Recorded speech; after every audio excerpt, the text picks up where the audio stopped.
आप देख रहे हैं डार्क फाइल्स। तो चलिए बढ़ते हैं आज की इस कहानी की ओर। उस रात खूब तेज बारिश हो रही थी। मैं और नील किसी काम के सिलसिले से बाई रोड कोलकाता जा रहे थे। वैसे अगर सच कहूँ तो ऐसे खतरनाक मौसम में निकलने का मन ना तो मेरा था और ना ही नील का, लेकिन काम था ही इतना ज़रूरी कि हमें निकलना पड़ा। और तो और रास्ते का हाल भी कुछ खास अच्छा नहीं था। कहीं बड़े बड़े खड्डे तो कहीं प्लेन रोड। चूंकि वक्त आधी रात का था इसलिए मुझे अब नींद आने लगी थी। मैंने सोचा कि जब तक नील गाड़ी चला रहा है तब तक मैं एक झपकी मार लेता हूँ। यही सोचकर मैंने अपनी आंखों को बंद कर लिया। अभी मुझे आंख बंद किए हुए कुछ 1-2 मिनट बीते ही थे कि तभी सामने से किसी बड़ी गाड़ी की हॉर्न सुनाई पड़ी। मेरी आंखें अपने आप ही खुल गईं तो मैंने देखा कि एक ट्रक काफ़ी तेजी से चलते हुए बिल्कुल हमारी गाड़ी के पास आ रही है। और अगर वो ट्रक ऐसे ही चलती रही तो यकीनन वो ट्रक और हमारी कार टकरा जाएगी। डर के मारे मैंने अपने दोनों आंखों को हाथ से दाबकर बंद कर लिया। मुझे ये एहसास हो रहा था कि वो ट्रक हमारी कार के बिल्कुल पास आ चुकी है, मगर तभी एक झटके से मैं दाईं ओर झुक गया। मैंने आंख खोलकर देखा तो नील काफ़ी घबराया हुआ था और उस ट्रक वाले को बड़बड़ाते हुए गालियां दे रहा था। इस पर मैंने नील से कहा, हाँ सच बच गए। मगर मुझे इस बात का ज़रा भी अंदाज़ा नहीं था कि अभी तो खेल शुरू हुआ है।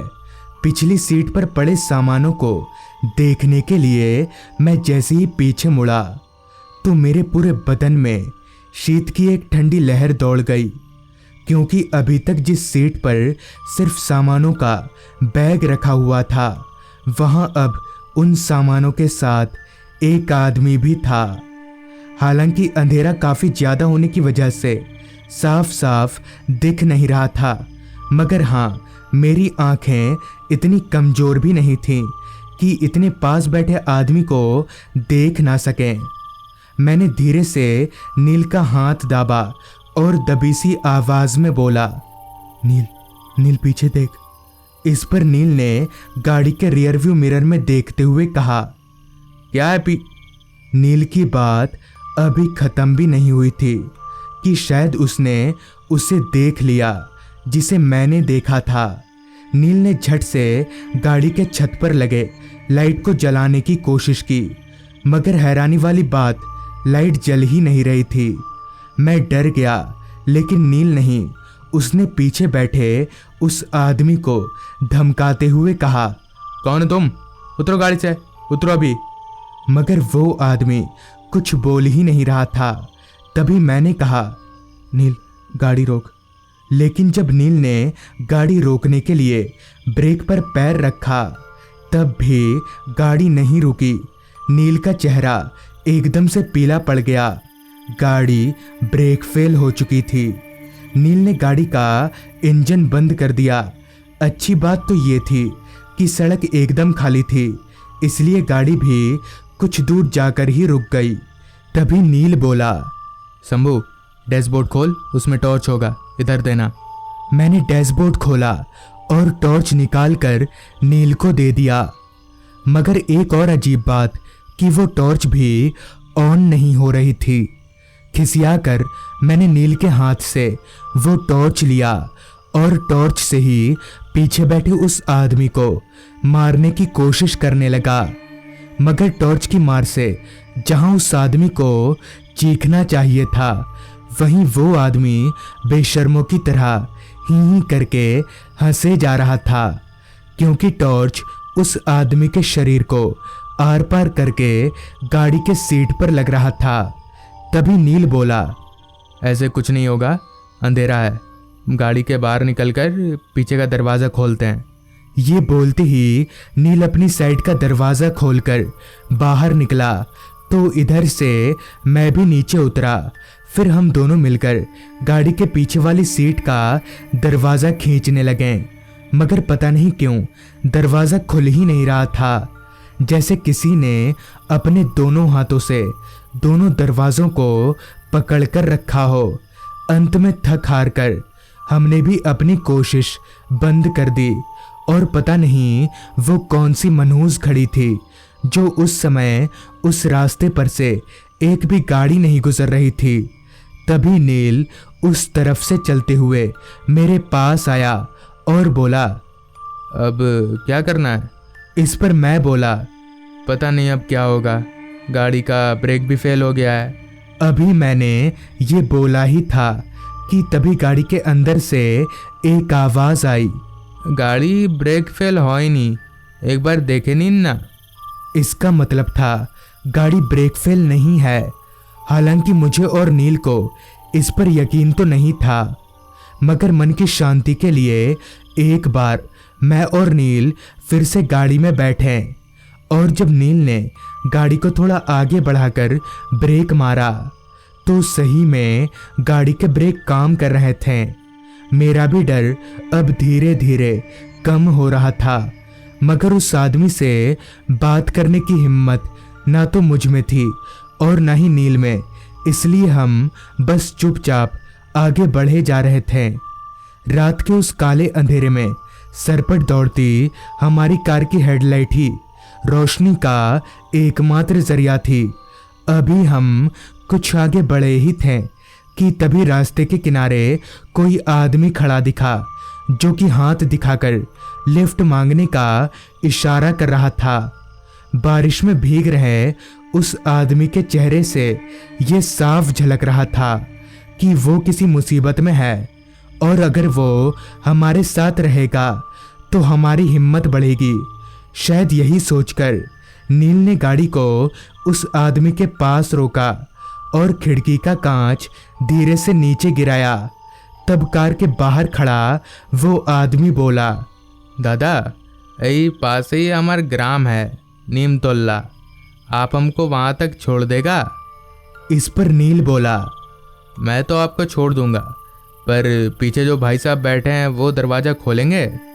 इस पर बाहर खड़ा वो आदमी कुछ बड़बड़ाते हुए पीछे वाली सीट के दरवाजे पर गया। उसके बाद जो हुआ वो मेरे और नील के होश उड़ा गया। पीछे वाली सीट का दरवाज़ा अपने आप ही खुल गया और बाहर खड़ा वो शख्स कार में बैठ गया। तभी उस आदमी ने कार में पहले से बैठे उस अदृश्य आदमी से कहा, बोला, तू कहाँ जा रहा है? इस पर उस अदृश्य आदमी ने कहा, हम बहुत आगे ही बैठ गया था बाबू साहब का गाड़ी में। उन दोनों की बातों से ये साफ जाहिर था कि वो आदमी उस भोला नाम के अदृश्य आदमी को देख पा रहा था। मैं और नील अभी भी एक दूसरे का चेहरा ही ताक रहे थे, क्योंकि अभी तक हमें कुछ भी समझ नहीं आया था। इसी बीच मैंने जब तिरछी नज़र से पीछे देखा तो मेरे पैरों तले ज़मीन खिसक गई, क्योंकि थोड़ी देर पहले जो आदमी कार में बैठा था वो भी भोला की तरह ही अंधेरे में धुंधला सा दिखने लगा। मुझे डर तो लगा, मगर मैंने अपना डर नील के सामने जाहिर नहीं किया, क्योंकि नील गाड़ी चला रहा था और मैं ये नहीं चाहता था कि घबराहट में कुछ उल्टा सीधा हो जाए। तभी मैंने बिना पीछे देखे ही लिफ्ट वाले आदमी से पूछा, आप इनको देख पा रहे हैं? मतलब आप दोनों एक दूसरे को जानते हैं? इस पर उस लिफ्ट वाले आदमी ने कहा, अरे पहचानेगा नहीं, ये मेरा बादशाह का दोस्त है, हम दोनों एक साथ में खेला कूदा मरा, जानेगा नहीं। और ये बोलकर वो दोनों जोर जोर से हंसने लगे और मैं रोने रोने पर आ गया। नील भी अब बहुत डर चुका था, जो कि उसके कांपते हाथ और सूखे हुए चेहरे से साफ पता चल रहा था। मेरी आंखों में थोड़ा थोड़ा पानी आने लगा था। मगर तभी पीछे बैठे उन दोनों भूतों ने कहा, এই বার গাড়ি থির করে দিন, আমরা চলি। इसका मतलब था गाड़ी रोको। उसके कहने पर नील ने गाड़ी रोका। तभी पिछली वाली सीट का दोनों साइड से दरवाज़ा खुला, जिसके बाद का नज़ारा वाकई में रोंगटे खड़े कर देने वाला था। दो कंकाल हमारी गाड़ी से उतरकर रास्ते के किनारे जंगलों में चले गए। मेरा और नील, हम दोनों का ही बुरा हाल था। जैसे तैसे नील ने गाड़ी बढ़ाया और हम आगे बढ़ने लगे। कुछ दूर आगे जाते ही मुझे एक छोटा सा लॉज दिखा, तो हमने गाड़ी को फटाफट से उस लॉज की ओर मोड़ लिया और गाड़ी से उतरकर सीधे लॉज के अंदर भागे, जहां रिसेप्शन पर पूरी बात बताने से पता चला कि भोला और भैरव वो दोनों सही में लंगोटिया यार थे और वो दोनों इसी हाईवे पर रात में गुजरने वाली गाड़ियों को रुकवाकर या कैसे भी उन्हें अपने जाल में फंसाकर लूट लिया करते थे। मगर इस बात से वाकिफ एक ट्रक वाला जब रात में इस रास्ते से गुजर रहा था, तभी भोला और भैरव ने मिलकर ट्रक रुकवाने की कोशिश की। लेकिन उस ट्रक वाले को इन छटे हुए बदमाशों के बारे में सब मालूम था, इसलिए उसने ट्रक ना रोककर उन दोनों के ऊपर चढ़ा दी, जिससे भोला और भैरव वहीं मारे गए। और तभी से उन दोनों की आत्माएं इसी रास्ते पर भटकती फिरती हैं और कभी कदार यहाँ से गुजरने वाले मुसाफिरों को परेशान करती है। ये सब सुनकर अब इतनी हिम्मत नहीं बची थी कि हम रात में आगे जा सकें, इसलिए हमने उस लॉज में ही रात कटाया और सुबह होते ही निकल गए। तो दोस्तों, ये थी आज की कहानी। अगर आपके पास भी ऐसी ही कोई कहानियां हैं तो हमारे साथ ज़रूर शेयर करें। तो मैं आर्यन जल्द ही मिलूंगा आपसे ऐसी ही एक कहानी के साथ। घटना उस समय की है जब मैं अपने गांव में डाकिये का काम किया करता था। आज के ज़माने में मोबाइल फ़ोन का जितना महत्व है, उतना ही महत्व उस समय डाकिये का हुआ करता था, क्योंकि उस समय ना तो हमारे गांव में फ़ोन हुआ करता था और ना ही बिजली। उस वक्त लोग डाकिये को काफ़ी इज्जत दिया करते थे। साथ ही साथ डाकिये का भी उस समय काफ़ी काम हुआ करता था। दरअसल हुआ कुछ यूँ था कि उस समय हमारे गांव के डाक ऑफिस में 2 डाकिया हुआ करते थे, एक मैं और एक भरत। मगर भरत की कुछ दिनों से तबीयत ठीक नहीं थी, जिस कारण डाक ऑफिस का पूरा भार मेरे सर पर आ गया था। डाक ऑफिस में काफ़ी सारी चिट्ठियां जमा होने लगी, जिस वजह से मैं काफ़ी देर तक घर जा जाकर चिट्ठी पहुंचाने लगा। हालांकि उस समय गांव के लोग जल्दी सो जाया करते थे, मगर 2 लोगों का काम अकेले ख़त्म करने के बाद ही मैं डाक ऑफिस बंद करता था। उस समय मुझे डर वर नहीं लगता था, मगर मुझे कहाँ पता था कि इस घटना के बाद मैं इतना डर जाऊंगा कि मुझे इस डाकिये का काम ही छोड़ना पड़ेगा। खैर, एक दिन सुबह से ही काफ़ी मेहनत करने के बाद मैंने काफ़ी सारी चिट्ठियाँ घरों में पहुँचा दी और बाकी बचे चिट्ठियों को देखा तो उनका पता दूसरे गांव का था, मगर उन्हें आज के आज ही पहुँचाना ज़रूरी था। जिसके बाद मैंने घड़ी में वक्त देखा तो वक्त हो रहा था दोपहर के 3:30 बजे का। लिहाजा मैं सारे चिट्ठियों को लेकर दूसरे गांव की तरफ चलता बना। हमारे गांव से सामपुर गांव पैदल चलकर जाने में करीब 1 घंटे का वक्त लगता था, तो अभी मुझे काफ़ी पैदल चलना पड़ेगा। कुछ दूर चलने के बाद मैंने अपने मन ही मन में कहा, क्यों ना रामू की दुकान पर चाय पीकर आगे चला जाए। इतना बोलते ही मैं रामू की दुकान पर चाय पीने चला गया। अभी मैं चाय पी ही रहा था कि तभी रामू ने कहा, क्या डाकिया साहब, आज किधर जा रहे हैं? इस पर मैंने कहा, वो मैं आज सामपुर गांव जा रहा हूँ। तो सामपुर गांव का नाम सुनते ही रामू एकदम से चुप हो गया और फिर अचानक अपनी चुप्पी तोड़ते हुए बोला, डाकिया साहब, वापस लौटते लौटते तो काफ़ी रात हो जाएगी, तो ज़रा संभल कर आइएगा, क्योंकि शामपुर गांव का रास्ता ठीक नहीं है। जिस पर मैंने रामू से कहा, ये क्या बोल रहा है तू? तुझे पता है ना मैं इन सब बातों पर विश्वास नहीं करता। इतना बोलने के बाद मैंने जल्दी से अपना चाय पिया और प्याला फेंकते हुए शामपुर गांव की तरफ चलता बना। खैर, करीब 1 घंटा पैदल चलने के बाद तकरीबन शाम के 5 बजे मैं शामपुर गांव पहुंचा और फटाफट से चिट्ठियों को उनके पते पर पहुंचाने लगा। सारी चिट्ठी पहुंचाते पहुंचाते कब 3 घंटे निकल गए पता ही नहीं चला। फिर जब मैंने अपनी घड़ी में वक्त देखा तो वक्त हो रहा था रात के 8 बजे का। उस समय रात के 8 बजना यानी काफ़ी रात, जिस कारण सारा रास्ता वीरान सा हो गया था। खैर, मैं वहाँ और समय जाया ना करके अपने गांव की तरफ आगे बढ़ने लगा। रास्ता पूरी तरह से अंधेरे में डूबा हुआ था, वो भी इतना घना अंधेरा कि मुझे अपना शरीर तलक भी दिखाई नहीं पड़ रहा था। अमूमन मैं रात को हर वक्त अपने साथ एक टॉर्च रखता हूँ, लेकिन आज मैं अपना टॉर्च डाक ऑफिस में छोड़कर आया था, जिस कारण मैं चांद की धुंधली रोशनी के सहारे ही आगे बढ़े जा रहा था।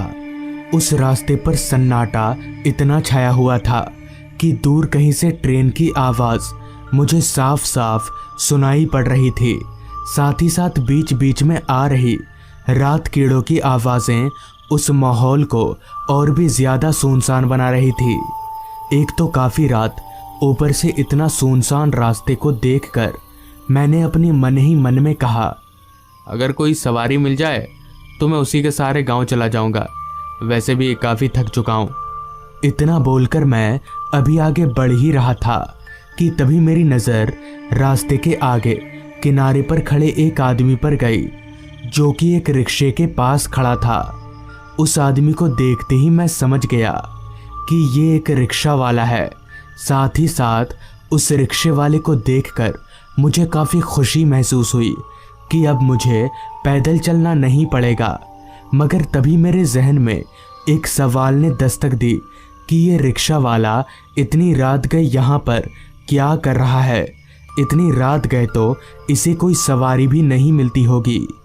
खैर, मुझे उससे क्या, मुझे तो घर जाने से मतलब था। तो मैं चलकर उस रिक्शे वाले के पास गया तो मुझे अपने पास आता देख उस रिक्शे वाले ने कहा, कहाँ जाना है बाबू साहब? आइए मैं छोड़ देता हूँ। इस पर मैंने जवाब दिया, वो मुझे कालपुर गांव जाना है। जिस पर उस रिक्शा वाले ने कहा, हाँ हाँ बैठिए, मैं ले चलता हूँ। जिसके बाद मैं उस रिक्शा वाले की रिक्शा में चढ़कर बैठ गया और मेरे बैठते ही रिक्शा वाले ने रिक्शा को आगे बढ़ा लिया और हम अपने गांव की तरफ आगे बढ़ने लगे। रास्ते के दोनों तरफ घने जंगल होने के कारण जंगलों से तरह तरह की जंगली जानवरों की आवाज़ें आ रही थी। मैं भूत प्रेत से तो नहीं डरता था, मगर जंगली जानवरों से डरता था।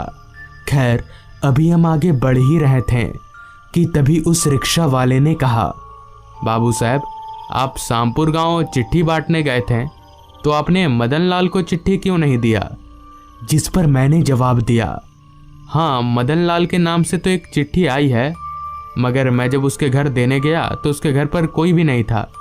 फिर जब मैंने आसपास से पूछा तो लोगों ने बताया कि मदन लाल की मौत कुछ दिन पहले ही हो गई है और वो अपने घर पर अकेला रहता था, जिस कारण ना तो कोई चिट्ठी लेने वाला था और ना ही मैंने दिया। लेकिन आपको कैसे पता चला? इस पर वो रिक्शा वाला कोई जवाब ना देकर हंसने लगा। तो मैंने उससे दोबारा कुछ नहीं पूछा। अभी हम आगे बढ़ ही रहे थे कि तभी ना जाने क्यों मुझे काफ़ी तेज नींद आने लगी, वो भी इतनी कि मैं अपने पलकों को खोलकर रख तलक नहीं पा रहा था। अचानक नींद मुझ पर इस कदर हावी हो गया कि मैं रिक्शे पर बैठे बैठे ही सो गया। फिर जब मेरी आंख खुली तो आगे का नज़ारा देखकर मेरे होश उड़ गए और मेरा सर घूमने लगा, क्योंकि रिक्शा बहुत तेज़ी से चल रही थी और रिक्शा चलाने वाला कोई नहीं था। मतलब कि रिक्शा अपने आप ही चल रही थी। मगर ये कैसे हो सकता है? और तो और वो रिक्शा वाला गया तो गया कहाँ? अभी मैं ये सोचकर काफ़ी हैरान हो ही रहा था कि तभी मुझे आवाज़ आई, बाबू साहब, मैं वही मदन लाल हूँ। उस आवाज़ को सुनकर मैं एकदम से चौंक गया और मैंने जब अपनी निगाहें उस आवाज़ की ओर घुमाई तो मैंने जो देखा उसे देखकर मेरे हाथ पैर कांपने लगे, क्योंकि वो रिक्शा वाला हवा में उड़ते हुए मेरे साथ चल रहा था। मगर अब उसका पूरा चेहरा कुचला हुआ नजर आ रहा था और उसकी आंखें बाहर लटक रही थीं। अभी मैं उसे देखकर कांप ही रहा था कि तभी अचानक काफ़ी रफ्तार से चल रही रिक्शा एकदम से रुक गई और मेरे सामने वो रिक्शा वाला यानी कि मदन लाल की आत्मा आकर खड़ी हो गई। डर इस तरह से मेरे ऊपर हावी हो चुका था कि मेरे हाथ पैर फूलने लगे थे कि तभी मदन लाल की आत्मा ने कहा, आज से 6 दिन पहले मैं रात के वक्त इसी रास्ते पर रिक्शा चला रहा था। तभी अचानक एक पेड़ मेरे ऊपर आ गिरा, जिस कारण मौके वारदात पर ही मेरी मौत हो गई। मगर ये खबर मेरे घर वाले नहीं जानते, क्योंकि मेरे घर वाले यहाँ से काफ़ी दूर दूसरे गांव में रहते हैं।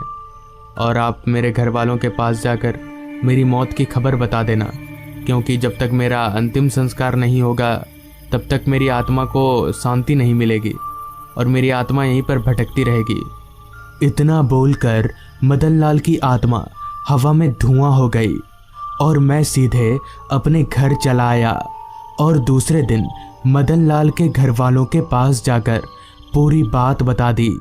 तो दोस्तों, ये थी आज की कहानी। अगर आपको ये कहानी अच्छी लगी हो तो चैनल को ज़रूर सब्सक्राइब कर लें। तो मैं आपका दोस्त आर्यन जल्द ही मिलूँगा आपसे ऐसी ही एक कहानी के साथ।